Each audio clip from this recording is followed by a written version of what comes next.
नमस्कार। आज दिन भर की बड़ी खबरों में आपका स्वागत है। मैं हूं मीनू। आज इस बुलेटिन में हम बात करेंगे देश दुनिया की तमाम टॉप ट्रेंडिंग हेडलाइंस की। अब पेटीएम, फोन पे और गूगल पे सहित अन्य भीम यूपीआई से होगा 5 लाख का भुगतान। एनपीसीआई ने जारी किया आदेश। पीएम मोदी के जन्मदिन से पहले ही बन गया वर्ल्ड रिकॉर्ड। 13 वर्षीय स्कूली छात्रा ने 800 किलो बाजरे का उपयोग करके लगातार 12 घंटे तक प्रधानमंत्री नरेंद्र मोदी का चित्र बनाकर बनाया विश्व रिकॉर्ड। जम्मू कश्मीर में बोले गृह मंत्री अमित शाह ने कहा, कश्मीर में आतंक को पाताल में दफन करेंगे। अब्दुल्ला को कांग्रेस ने देशद्रोही कहा। अब राहुल उनके साथ ही इल्लू इल्लू कर रहे। अरविंद केजरीवाल आज शाम 4:30 बजे एलजी से मिलेंगे, सीएम पद से देंगे इस्तीफा। पीएसी की मीटिंग में हुआ फैसला। आज 11 बजे विधायक दल की बैठक बुलाई। पीएम मोदी अहमदाबाद में बोले, मेरा मजाक उड़ाया गया। मैं सरदार की भूमि में पैदा हुआ बेटा, चुपचाप देश हित में नीति बनाने में लगा रहा। कोलकाता रेप मर्डर, ममता से मुलाकात के लिए डॉक्टर रवाना। बातचीत रिकॉर्ड करने 2 स्टेनोग्राफर ले गए। बंगाल सीएम ने कहा था आज आखिरी मौका। पीएम नरेंद्र मोदी के जन्मदिन पर 7,400 मौलाना धर्म गुरुओं का बड़ा गिफ्ट तैयार। बीजेपी का लक्ष्य यूपी में 5 लाख मुसलमानों को जोड़ना। खुशखबरी, इलेक्ट्रिक वाहन खरीदने पर मोदी सरकार देगी सब्सिडी। लॉन्च की PM E drive subsidy scheme. Jammu Kashmir के लिए कांग्रेस का मैनिफेस्टो जारी। किसानों को 4,000 रुपए, युवाओं को 3,500 रुपए बेरोजगारी भत्ते का वादा। आर्टिकल 370 का जिक्र नहीं। अब वंदे भारत मेट्रो नहीं बल्कि नमो भारत रैपिड रेल का उद्घाटन करेंगे पीएम मोदी। रेलवे ने दिया बड़ा अपडेट। देश का मानसून ट्रेकर, यूपी के 190 गांवों में बाढ़। लखीमपुर में 1 लाख लोग फंसे। एमपी के 38 जिलों में तेज बारिश का alert. Kolkata rape murder case, CFSL report, Sandeep Ghosh ने गुमराह किया। पॉलीग्राफ टेस्ट में जरूरी सवालों के जवाब भटकाने वाले सीबीआई ने लगाए 6 आरोप। अमेरिका के पूर्व राष्ट्रपति डोनाल्ड ट्रंप पर जानलेवा हमले की कोशिश। AK-47 जैसी राइफल लेकर गोल्फ क्लब में छिपा था हमलावर। सीक्रेट सर्विस ने गोली चलाई। हाईवे पर घेरकर पकड़ा गया।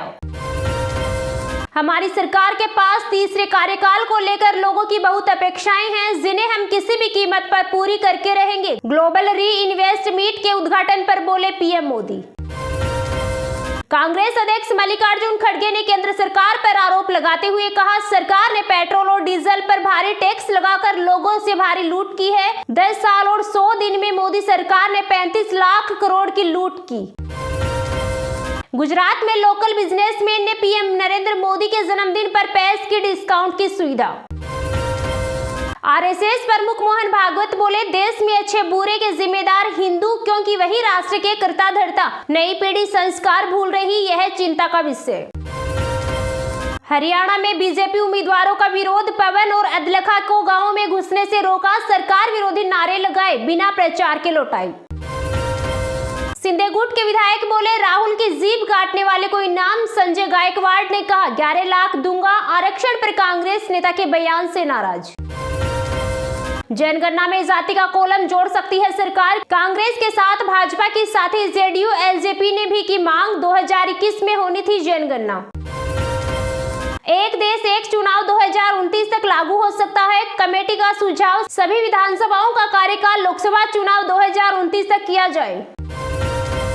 हिमाचल में मस्जिद विवाद में व्यापारियों से झड़प, नारे लगे। सोलन में रहना होगा, जय श्री राम कहना होगा। बाजार बंद का था आह्वान।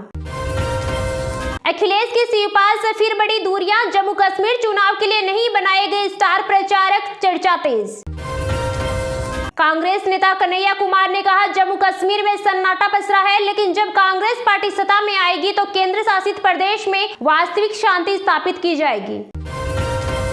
सेबी ने कहा, कर्मचारियों की मांगे इंटरनल तरीके से सुलझाएंगे। टॉप मैनेजमेंट के खिलाफ आंदोलन कर रहे कर्मचारी, इसमें सेबी चीफ को हटाने की भी मांग।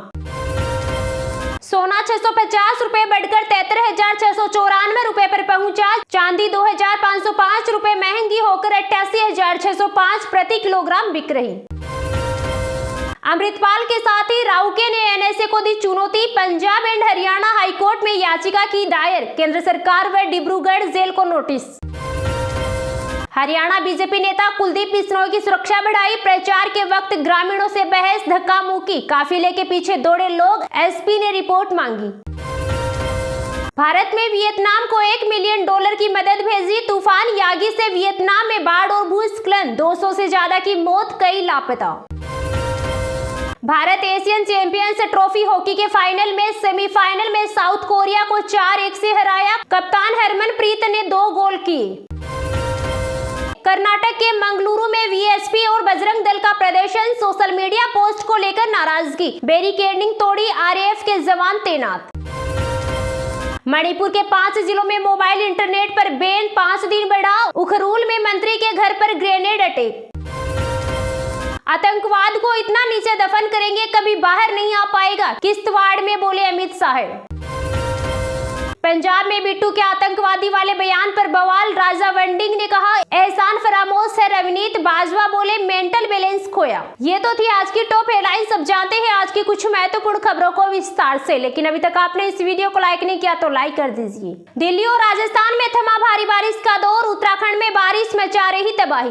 राजस्थान में भारी बारिश के दौर पर ब्रेक लग गया है। यहाँ पिछले 24 घंटे में 1-2 जगहों पर हल्की बारिश दर्ज की गई है। मौसम केंद्र के अनुसार अगले 2-3 दिन राजस्थान में मौसम शुष्क रहने की संभावना है। दिल्ली और आसपास के इलाकों में आज बारिश होने की संभावना कम है। मौसम विभाग के अनुसार सोमवार को मौसम शुष्क रहेगा। वहीं उत्तराखंड में 17 से 18 सितंबर से एक बार फिर मानसून एक्टिव होने वाला है, साथ ही भारी बारिश की भी संभावना जताई गई है। बिहार में मानसून की विदाई से पहले एक बार फिर जमकर बारिश हो रही है। मौसम विभाग ने आज भी बिहार के कुछ जगहों पर भारी बारिश की संभावना जताई है, जिसे लेकर अलर्ट भी जारी कर दिया गया है। मौसम विभाग के मुताबिक आज 17 सितंबर को बिहार के 3 जिलों में बहुत भारी बारिश होने की संभावना है। इसके साथ ही 2 जिलों में भारी बारिश होने की प्रबल आसार है। साथ ही 19 जिलों में तेज बारिश हो सकती है, जिसे लेकर लोगों को सचेत रहने की सलाह दी गई है। हरियाणा में मानसून का दौर खत्म होने को है। आमतौर पर हरियाणा में 401.1 मिमी की बरसात होती है। अभी तक प्रदेश में 390.4 मिमी बारिश हो चुकी है, जो सामान्य से सिर्फ 3% कम है। पिछले 24 घंटे में सबसे ज्यादा बारिश कुरुक्षेत्र में है, जहाँ 15 मिमी बारिश दर्ज की गई है। मौसम विभाग के अनुसार आज यहाँ के यमुनानगर, पानीपत, सोनीपत, गुरुग्राम, फरीदाबाद, पलवल और नूंह में हल्की से मध्यम बारिश दर्ज की जा सकती है। मौसम विभाग के अनुसार 18 से 19 सितंबर को पूर्वी राजस्थान में मेघ गर्जन के साथ बारिश की गतिविधियों में बढ़ोतरी होगी।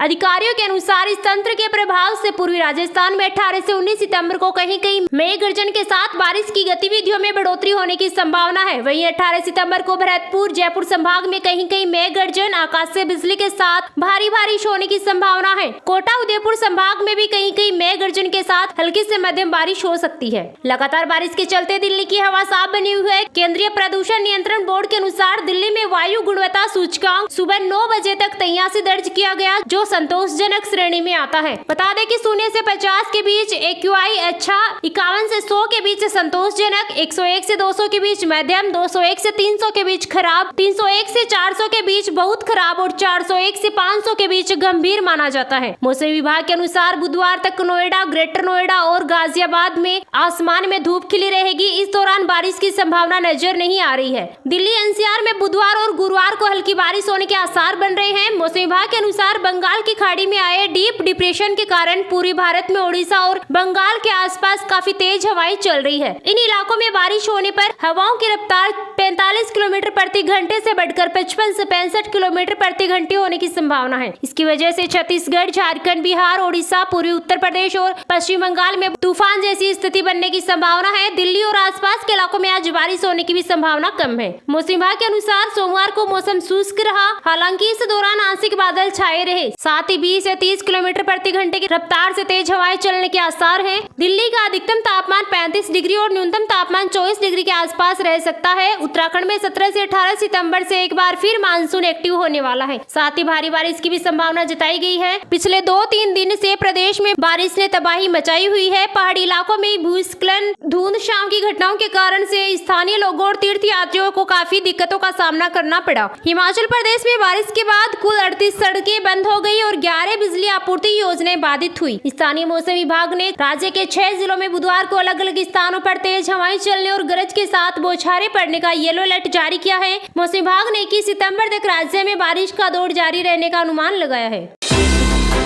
पीएम मोदी अहमदाबाद में बोले, मेरा मजाक उड़ाया गया, मैं सरदार की भूमि में पैदा हुआ बेटा, चुपचाप देश हित में नीति बनाने में लगा रहा। प्रधानमंत्री नरेंद्र मोदी ने अहमदाबाद में एक कार्यक्रम के दौरान विपक्ष पर आरोप लगाया कि उनके तीसरे कार्यकाल के शुरुआती 100 दिनों में विपक्ष उनका मजाक उड़ा रहा था। उन्होंने जवाबी कार्रवाई करने के बजाय 15 लाख करोड़ रुपए की विकास योजनाओं को और आगे बढ़ाने पर ध्यान केंद्रित किया। जनता को संबोधित करते हुए पीएम मोदी ने कहा कि विपक्ष की नकारात्मकता के बावजूद वे अपने एजेंडे पर केंद्रित रहे। उन्होंने कहा कि मेरे तीसरे कार्यकाल के पहले 100 दिनों में उन्होंने मेरा मजाक उड़ाया और मेरा अपमान किया। मैंने किसी भी अपमान का जवाब न देने का फैसला किया, बल्कि 100 दिनों के लिए सरकार के एजेंडे को पूरा करने का फैसला किया। प्रधानमंत्री मोदी ने सोमवार को गुजरात के अहमदाबाद में कई प्रमुख विकास परियोजनाओं का उद्घाटन और शिलान्यास किया। इन परियोजनाओं का कुल मूल्य 8,000 करोड़ रुपए से अधिक है। इन पहलों में अहमदाबाद नगर निगम क्षेत्र में रेलवे लाइनों को चौगुना करना और प्रतिष्ठित सड़कों का विकास करना शामिल है। उन्होंने भुज और अहमदाबाद के बीच भारत की पहली वंदे मेट्रो को हरी झंडी दिखाई, जिसका नाम अब नमो भारत रैपिड रेल रखा गया। इसके अलावा कोल्हापुर से पुणे और पुणे से हुबली जैसी मार्गों पर नई वंदे भारत ट्रेनें शुरू की गई। प्रधानमंत्री ने लोकसभा चुनाव के दौरान की गई अपनी प्रतिबद्धता को दोहराया। उन्होंने कहा कि लोकसभा चुनाव के दौरान मैंने देशवासियों को गारंटी दी थी कि मेरे तीसरे कार्यकाल के पहले 100 दिनों में अभूतपूर्व निर्णय लिए जाएंगे। पिछले 100 दिनों में मैंने 100 दिनों के एजेंडे को पूरा करने में कोई कसर नहीं छोड़ी। उन्होंने गाँव और शहरों में 3 करोड़ नए घर बनाने के लिए चल रहे प्रयासों पर प्रकाश डाला। इस पहल का उद्देश्य देश भर में रहने की स्थिति में सुधार लाना है। प्रधानमंत्री नरेंद्र मोदी ने हाल ही में भारी बारिश के कारण उत्पन्न चुनौतियों को स्वीकार किया, जिससे काफी नुकसान हुआ है। उन्होंने आश्वासन दिया कि राज्य और केंद्र सरकारें प्रभावित लोगों की सहायता के लिए अथक प्रयास कर रही है। उन्होंने कहा कि हमने हाल ही में भारी बारिश देखी, जिसके परिणाम स्वरूप जान माल का नुकसान हुआ है। प्रधानमंत्री ने जनता के निरंतर समर्थन के लिए उनका आभार व्यक्त किया है। उन्होंने कहा कि मैं तीसरी बार प्रधानमंत्री के रूप में शपथ लेने के बाद पहली बार यहाँ आया हूँ। आप सभी ने मुझे अपार प्यार और समर्थन दिया है। यह मेरी जन्मभूमि है और मैं आभारी हूँ कि आप मुझे आशीर्वाद देने यहाँ आए। प्रधानमंत्री मोदी ने गुजरात के महात्मा मंदिर में चौथे वैश्विक अक्षय ऊर्जा निवेशक सम्मेलन और एक्सपो का भी उद्घाटन किया। इस आयोजन का उद्देश्य पूरे भारत में अक्षय ऊर्जा परियोजनाओं में निवेश आकर्षित करना है। इसके अलावा उन्होंने गांधीनगर में मुफ्त बिजली योजना, पीएम सूर्य घर मुफ्त बिजली योजना के लाभार्थियों से मुलाकात की है। यह पहल टिकाऊ ऊर्जा समाधान प्रदान करने में व्यापक प्रयासों का हिस्सा है। प्रधानमंत्री का यह दौरा तीसरी बार पीएम बनने के बाद उनका पहला गुजराती दौरा है। उन्होंने इस बात पर जोर दिया है कि अपनी जड़ों की ओर लौटने से भविष्य के प्रयासों के लिए नई ऊर्जा और प्रेरणा मिलती है। प्रधानमंत्री मोदी ने अपने संबोधन में कहा कि जब एक बेटा अपनी जड़ों की ओर लौटता है और अपने लोगों से आशीर्वाद प्राप्त करता है तो इससे उसे नई ऊर्जा मिलती है।